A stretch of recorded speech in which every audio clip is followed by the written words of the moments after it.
नमस्कार साथियों, कैसे हैं आप लोग। आज मैं कुछ ऐसी चीज़ आपको बताने वाला हूं कि जो व्यक्ति जाने अनजाने में कुछ ऐसे कर्म कर बैठता है जिसके कारण धीरे धीरे लक्ष्मी उसके घर का त्याग कर देती है। तो थोड़ा सा आप सावधान हो जाइए। आपको नहीं पता है कि आप ऐसे कौन से कर्म कर रहे हैं जिसकी वजह से लक्ष्मी आपके घर का त्याग कर रही है। तो इस वीडियो को आप देखें तो आप अपनी ज़िंदगी में जो ऐसे कर्म कर रहे होंगे तो उससे आप अवश्य ही सुधार करेंगे।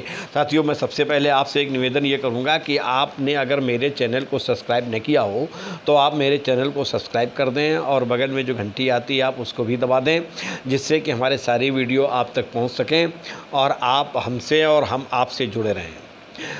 तो मैं शुरुआत करता हूँ यहाँ से। आपकी दैनिक ज़िंदगी में कुछ ऐसे कर्म हैं जो आपको पते नहीं होते हैं कि आप लक्ष्मी को नष्ट करने के लिए कार्य कर रहे हैं।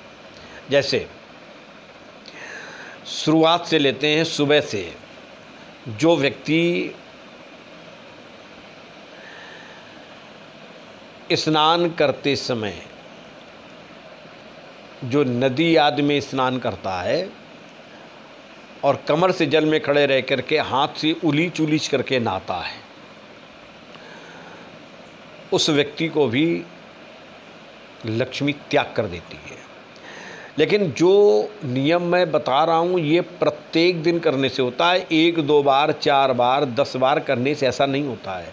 जो कंटिन्यूअस करता रहता है उसके साथ ऐसी घटना घटती है।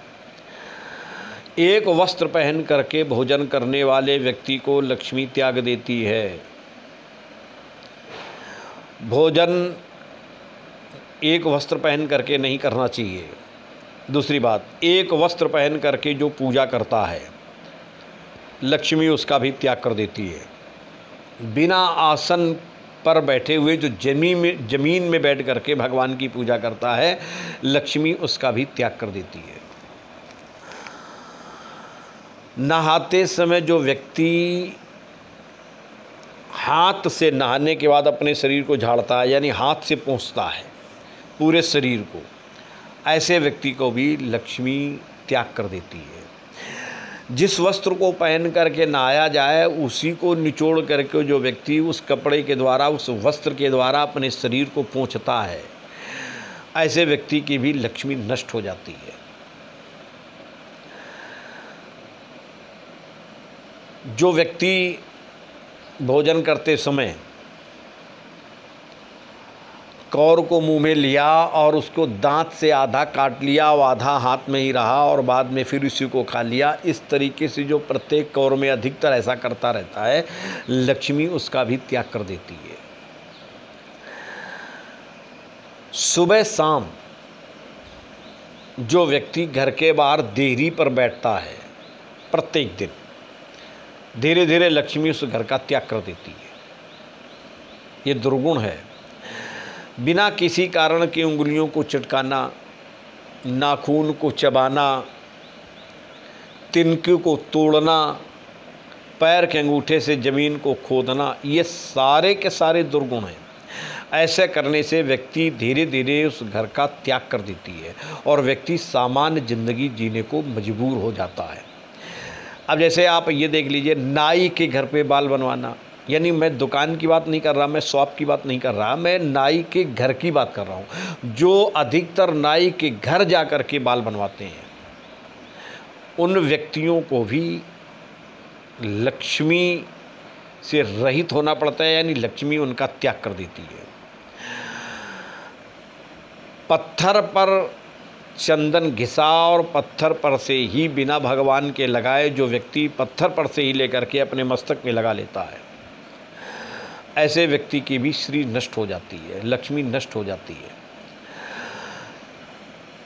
जो लक्ष्मी चाहने वाला व्यक्ति है वो अपने कान में चंदन न लगावे, कान पर फूल न रखे। जो व्यक्ति ऐसा करता है धीरे धीरे लक्ष्मी उसका त्याग कर देती है। माला टूट गई है, अपने हाथ से माला को गूंथा और स्वयं पहन लिया, या फूल की माला बनाई। ये भी होता है कि लोग फूल की माला अपने हाथ से बनाते हैं और स्वयं पहन लेते हैं। ऐसे व्यक्तियों की भी लक्ष्मी नष्ट हो जाती है। भोजन करते समय जो स्त्रियां पैर को हिलाती रहती हैं, भोजन करती जाती हैं, ऐसी भी स्त्रियों के घर में लक्ष्मी नहीं रुकती है।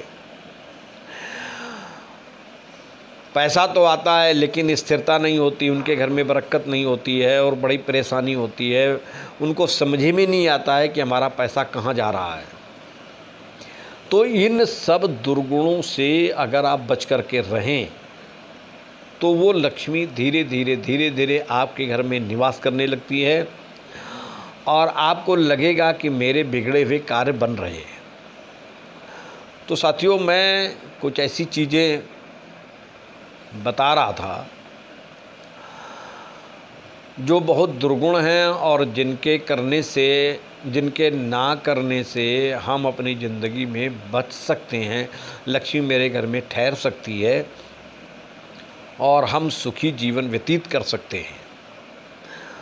तो साथियों, मैं इस बात को बता रहा था, आप अगर ऐसा कुछ करते हो तो थोड़ा सा सावधान हो जाएं और ऐसा ना करें जिससे कि आपको परेशानी का सामना करना पड़े।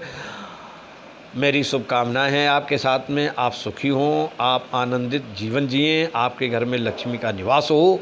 साथियों, इन्हीं शब्दों के साथ में मैं अपनी वाणी को विराम करता हूं। नमस्कार।